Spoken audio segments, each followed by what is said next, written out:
Welcome to Webstyle Press. In this video, I will show you how to change default PDF viewer on Android.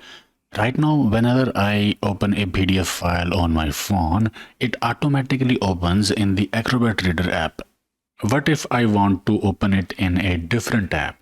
Or what if I want my phone to ask me which app I want to use every time I open a PDF file? To do that, I'll go to Settings, then Apps. I will search or select Adobe Acrobat.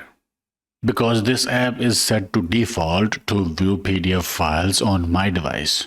You may select your default app on your device.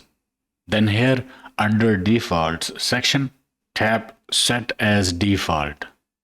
Press Clear button in front of Clear Defaults. Let's go back.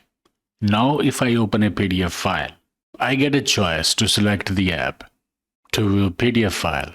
That is because default PDF app is no longer set now, and that is what I wanted. So all you have to do is to clear default viewer preference for the PDF files, and that's it. Okay, I hope it helped. Like, share, subscribe, and I will see you in the next one.